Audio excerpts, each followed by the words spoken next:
Well, hello. This is DM2 in Decorah, Iowa. And this is Mom Decorah. See ya. Well, you know what? We're just kidding you guys. I'm sure we fooled you for a little bit there though, right? Hello. Welcome to After the Fledge 2020.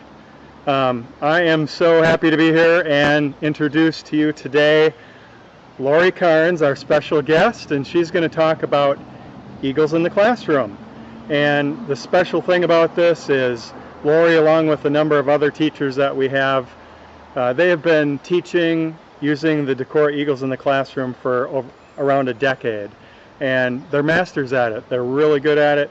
And so the special treat for you all today is that Lori is going to do some teaching and show us how she uses the Decorah Eagles in the classroom. So without further ado, I will let Lori Carnes come on, and we are keeping our social distancing here with our eagle masks. Good afternoon, everybody. It is an honor to be here representing RRP and all the teachers out there that do such a wonderful job teaching with the Eagles in their classrooms. I have been doing this since the 2010-2011 school year, and it started out where, hey, this is a cool webcam. I think I'll let the kids watch this at school, and it changed into, oh, this is something I could teach my whole curriculum with.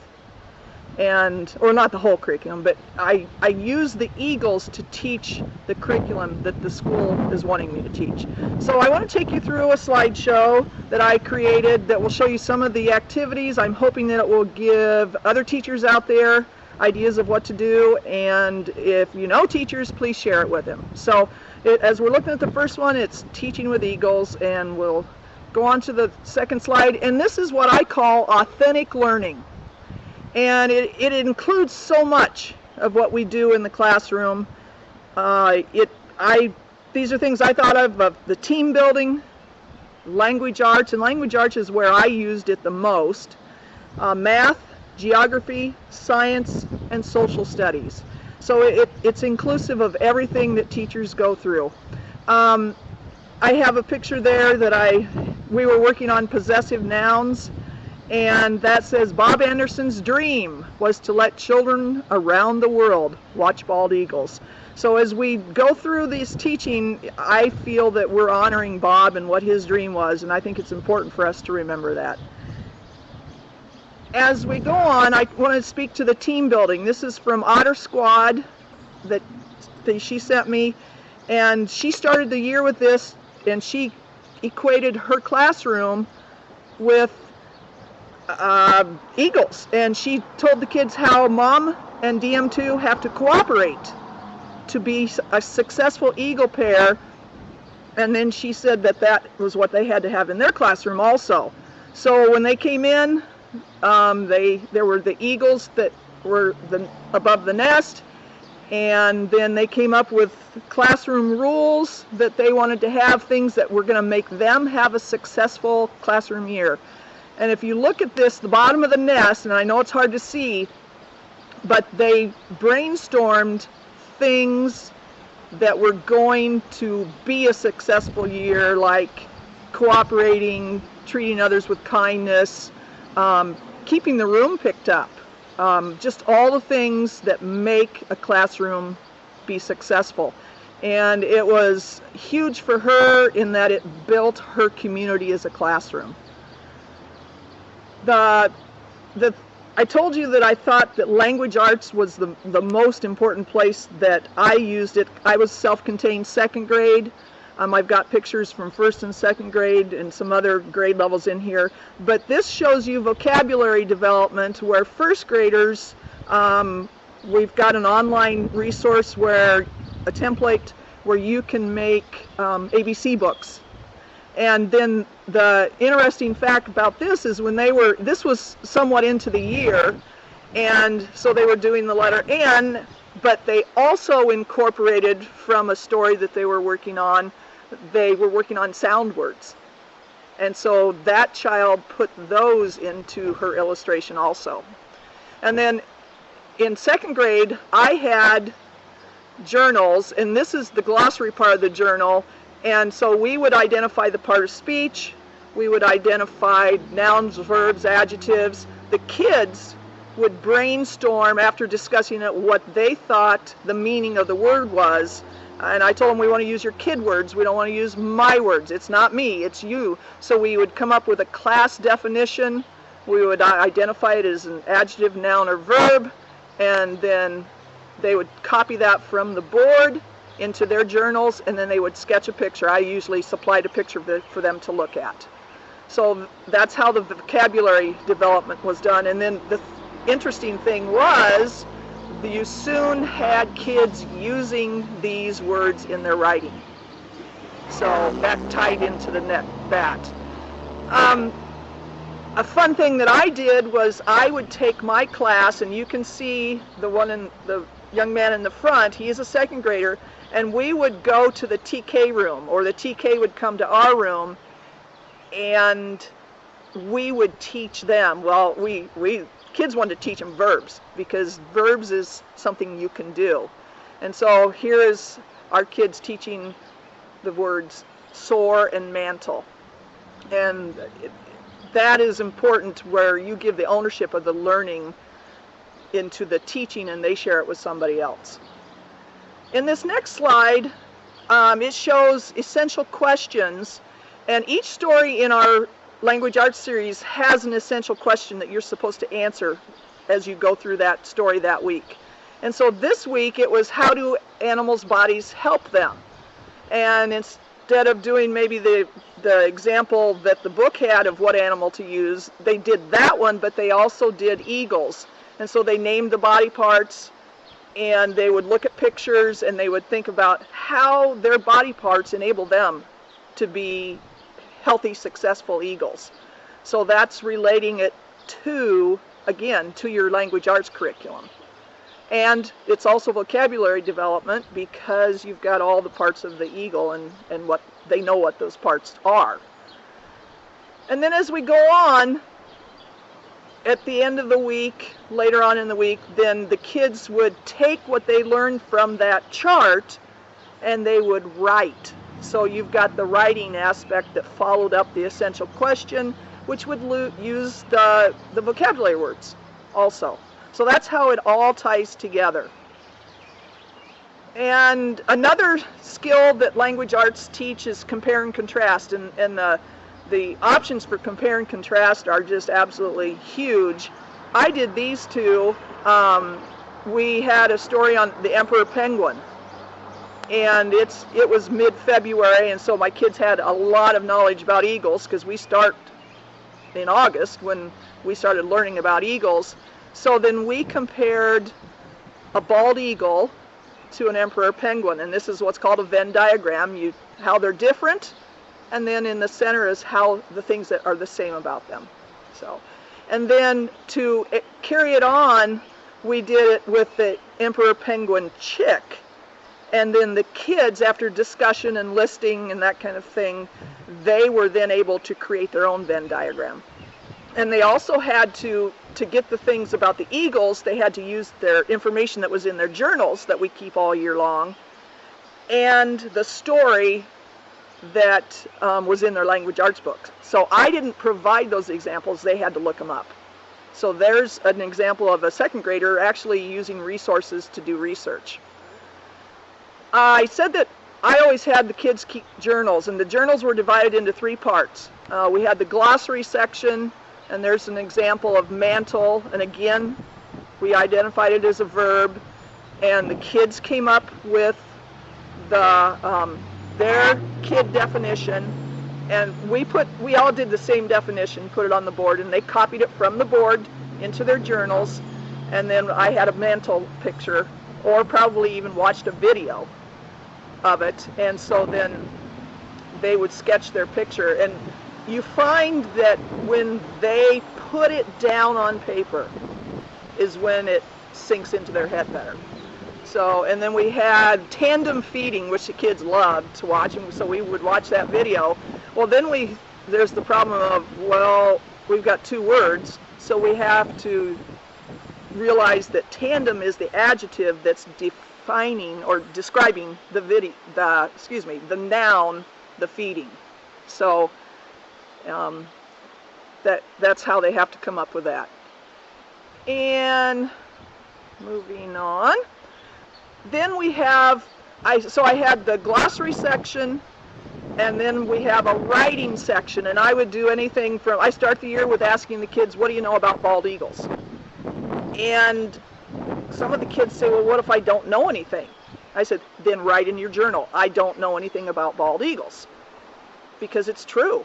And so as we go through the year, then we'll watch videos or we'll talk about things, and then they write in their journals about this. And the cute one of this is, we watched a video, because kids ask the question, well, do bald eagles swim? And the answer is yes. So then I find a video, I go from their questions, and they very probably asked the mods this question. And so then the next day, find the video. That's why I say I write the lesson plans for a sub, and then I go off of what the kids are interested in and how it fits into what we're supposed to be studying with our language arts curriculum. And so they describe, so you've got descriptive writing of watching them, or having them write about watching a bald eagle swim. The next one is laying an egg. So we would break down and we would talk about the what mom goes through when contractions, and how she toggles, and how she cleared the vent. And well, why did she clear the vent? Well, because you have to clear that out so that the egg can be laid. And so we go through that, and we would have studied that ahead of time, and we would have watched animated videos, and then of course mom always laid her eggs at night, so the next day then we would watch the video of mom laying the egg, and then they would write in their journals about it.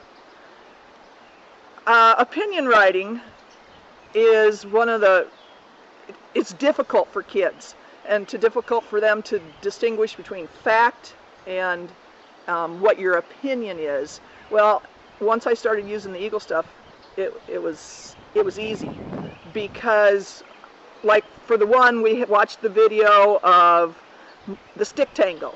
Well, what were the eagles thinking? What were they feeling? And you know what? We don't know. And that's the interesting thing, is we don't know, but the eagles know. So they wrote their opinion of what they thought mom and dad were doing and feeling and thinking, and then they had to support that with why they think that. The next one John will love, because it is the one on mom catching the mouse, I do believe. Yeah. And the video went out, and you could have heard my kids groan. Did she eat it or did she not eat it? And I said, I don't know. So I thought okay, well, dropped the lesson plans, and I went right to opinion writing, and we discussed whether we thought it was eaten or whether it wasn't. And this one is really, I think mom ate the mouse. I think she ate the mouse because the bald eagles are carnivores. So there's some of your vocabulary, carnivores. Also, the mice this year were bugging mom, so she might have been tired of the mice bugging her that night, and when she saw one of them, she might have thought this. And I love this, because we have to write with voice, and this student said, oh, a mouse. Now is my chance to get rid of one. So she probably ate it. Which, that was priceless when I read that. So, and we would also project these. They would, options, I never forced anybody, but they had options to share this with the class if they wanted to. And you don't have reluctant writers when it's engaging like this. So it's interesting. Our third part of our journal is where we kept facts. So we would just record facts about the eggs, facts about the feathers, facts about eyesight, and all those kind of things. And then, so we would have pages and pages of, and we learned to bullet. And then the kids, towards the end of the year, would get to choose topics. We would list a whole bunch of topics, and then after their topics are chosen, then we wrote a class book. And so what they had to do was take those phrases from the information section and turn it into sentences like this, and then illustrate it. And the interesting thing is,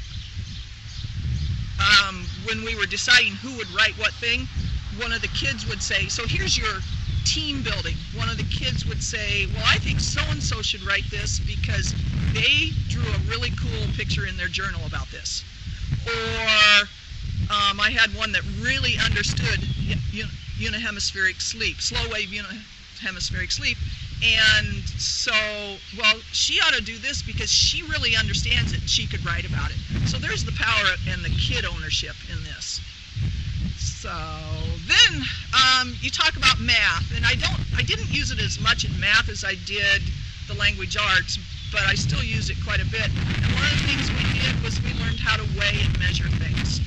And so I don't have a picture of this, but we used to measure how tall the eagle was, and of course I have the big eagle in my classroom where they can go measure their wingspan against the eagle. So we measured those things out, and then in these pictures we are weighing the egg, and we weighed the hatchling, and then we weighed it at 1 week, and after 2 weeks and 3 weeks, and then the kids would be able to hold those things and see how quickly this fastest growing bird in North America really does gain weight. So we talked about the rapid growth cycle and what days those were in. So we did weighing and measuring. Geometric solids. There are 4 geometric solids that the nest is like, our bald eagle's nest is like.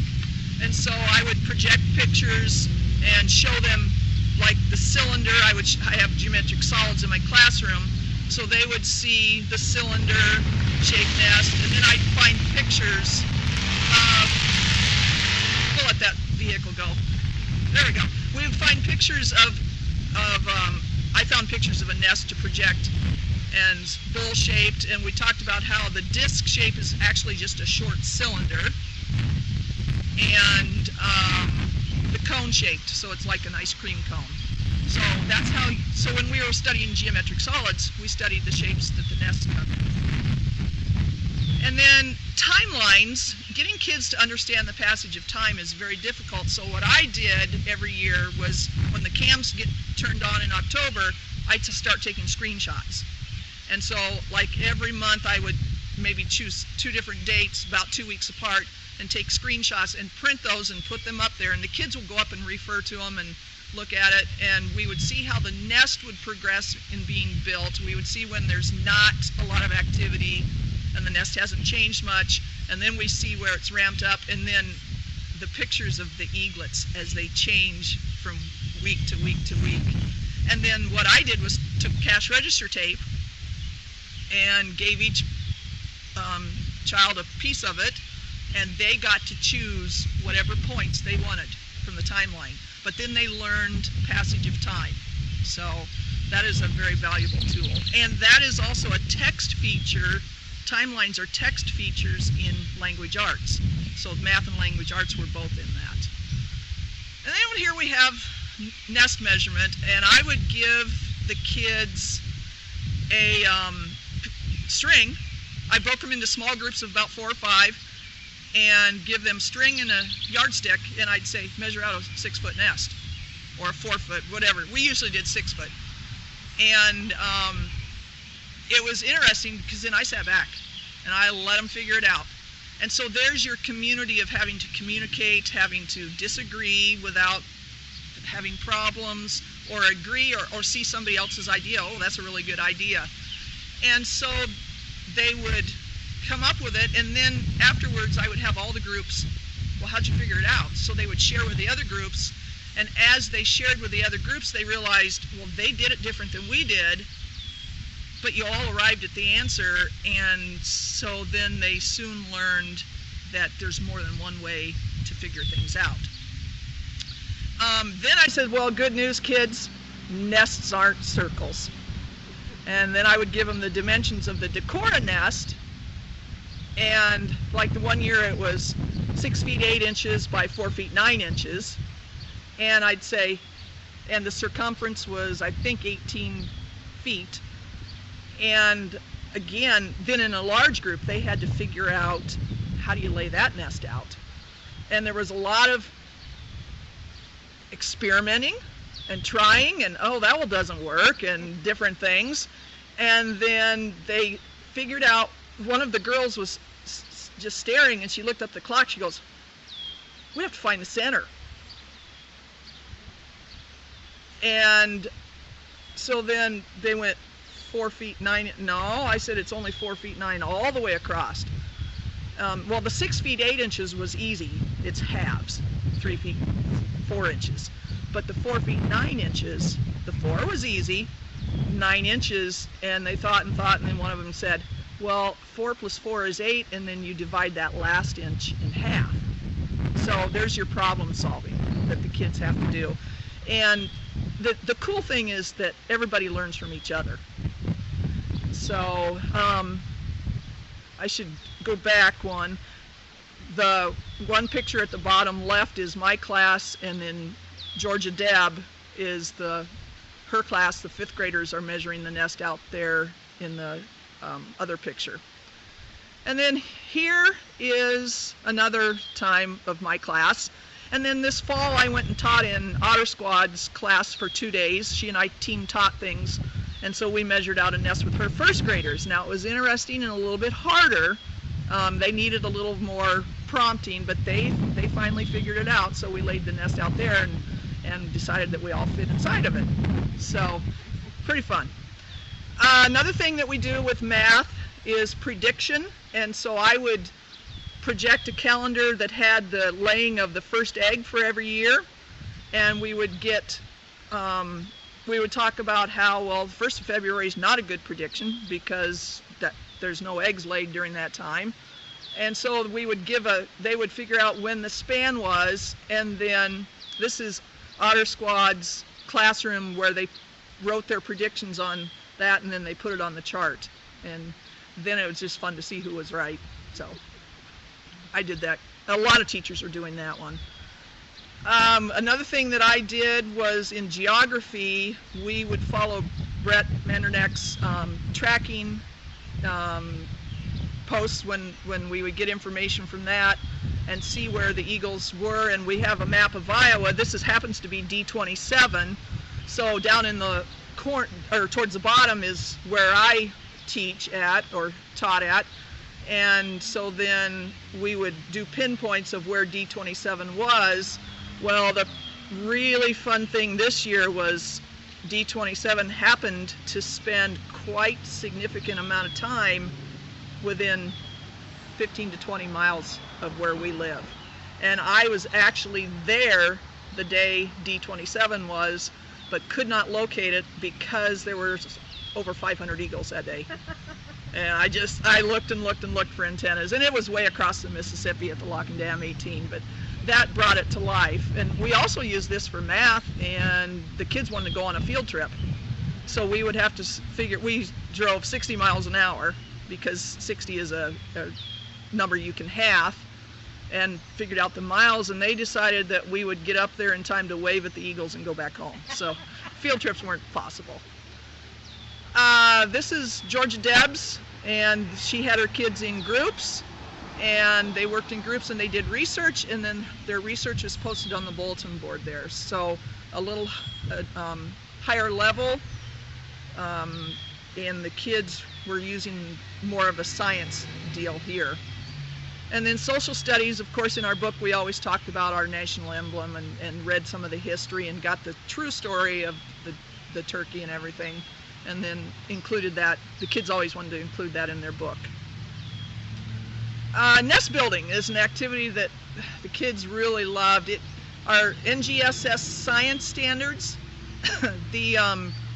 one of them is to have engineering, and so this fits perfect with it. And I would have the base, a local person donated the bases for me, and we would talk about what a strong eagle's nest would need and that kind of stuff, and then the kids would build the nest. This happens to, first picture is Otter Squad's class this fall, and the second picture is a preschool camp that I teach every summer for a lady, one day, and I go in and teach about eagles. So that was just this summer, and they built their nest.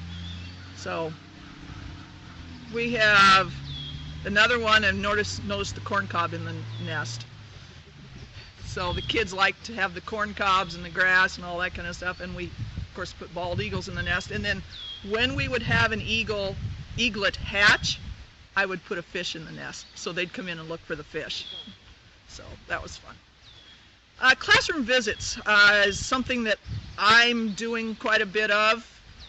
I was until we couldn't go into the classrooms anymore, and hopefully I will get to do again someday. This happens to be our mod Smile a While, and she went into Georgia Deb's classroom and she answered questions.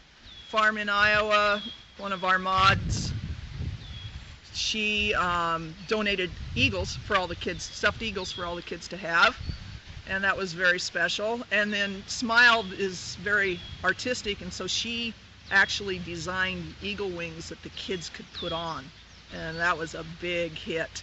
The interesting thing is, once she's been in that classroom, then you have a real deep connection when you see that mod on chat. So that's why I'd like us to have more of that, and something we can work towards.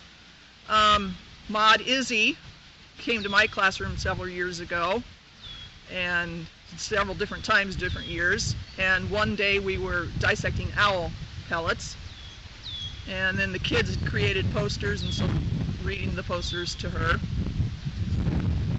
And this next one is where I went in and spent 2 days in Otter Squad's class this past October, and I took a small group, she had small groups, and the kids were writing when they weren't with us, and I'm just taking a book and doing a picture walk.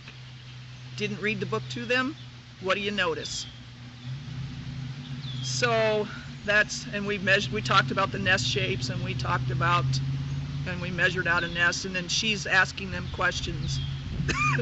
One thing I've noticed is that the webcam teaches kids to notice things. They're aware of things more often. Then I was also going into Miller TK in my home school where I retired from, and we passed the torch on to her.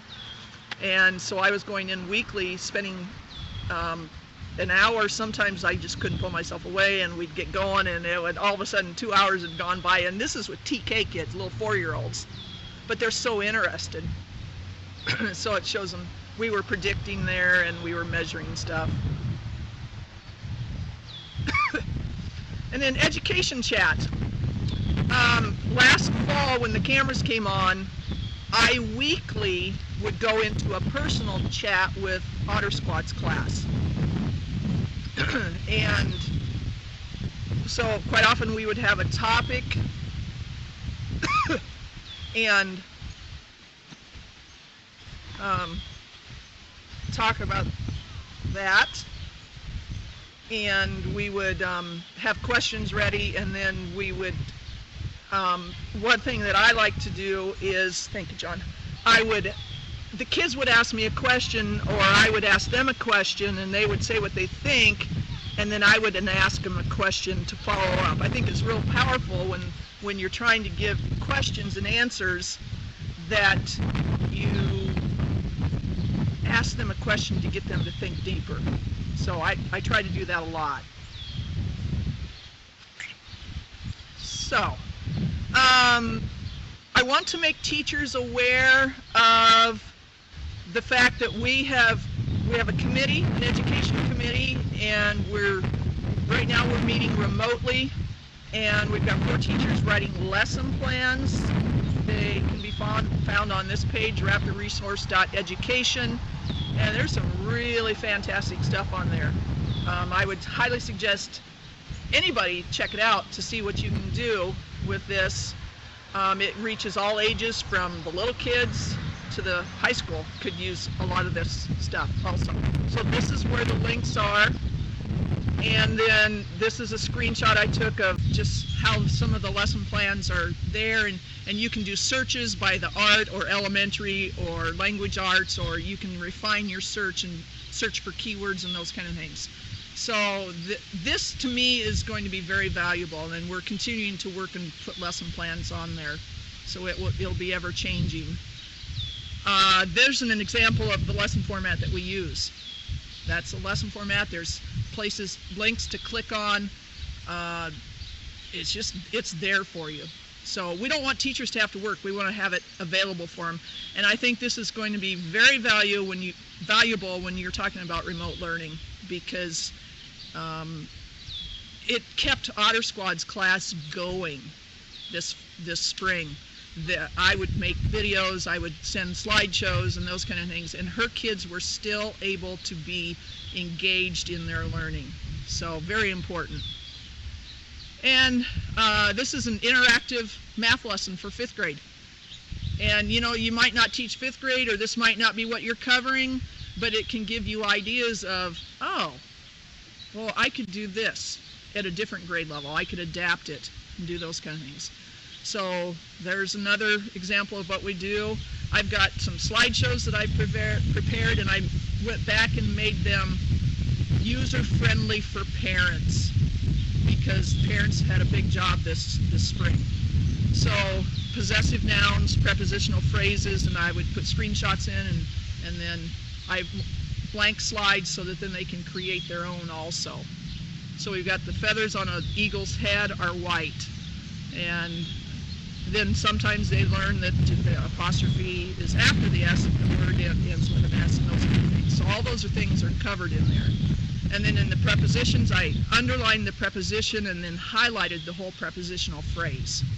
And I created those for actually 1st grade classrooms, but they could be adapted to any grade level. You could use them in high school easily. I think that it's important for us to understand the impact that this is having on the teachers and the families and the children that are using these kind of things.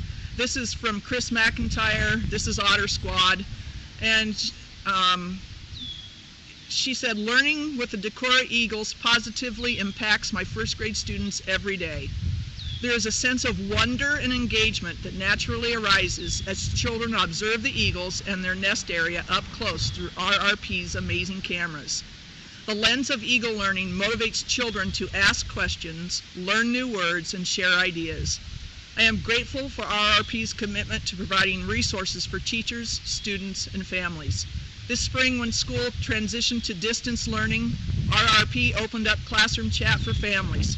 Parents appreciated that their children could continue to watch the Eagle Cam at home. Lori Carnes provided excellent resources for my 1st graders and was a guest at class Google meetings. Thank you, RRP, and everyone who supports their efforts to educate and provide children with this amazing view of nature. And Chris is located in Coon Rapids, Minnesota. So the next one is actually from her principal, he was just so receptive. One of the battles that some teachers have is the administration doesn't think that this is actual learning. And I was fortunate. I had total support. I was given no restrictions, and they said go for it. Not everybody has that, so that's one of the hurdles that we want to try to help with. And Ann Sangster said, Chris McIntyre is an exemplary 1st grade teacher who cultivates the joy and wonder of learning with her students. The studying of eagles with her 1st graders has created a strong foundation for the collaborative learning community in her classroom. Remember back when she had the eagle's nest and she created the community. Students are given the opportunity to learn about eagles and to apply that learning in math, reading, and writing. The students have developed a strong appreciation for eagles and nature as they engaged and worked together to learn and answer the many questions about eagles. This has been a true example of lifelong learning, and that's what our goal should be. As students from previous years maintain that strong connection by checking in with Chris throughout the year to see her and to check on the eagles. So that's a testament to Chris and the fact that her administrator let her do what she needed to do to be successful. Another one from Georgia Deb Ripple. She is from the Atlanta, Georgia area, and teaches at 5th grade at East Lake Elementary School. And she says, being able to watch the Decorah Eagles has allowed me to instill a love, understanding, and respect for nature and the environment in the children that I teach each and every day. Observing and learning about the Eagles can be easily tied into all academic areas, providing meaningful learning about real life happenings. My love for the Eagles has poured into the students, and many watch them at home, eager to educate and share their knowledge with family members. And that's one of the things that we hear back over and over and over is, my kid didn't want to go to school. Now they want to go to school.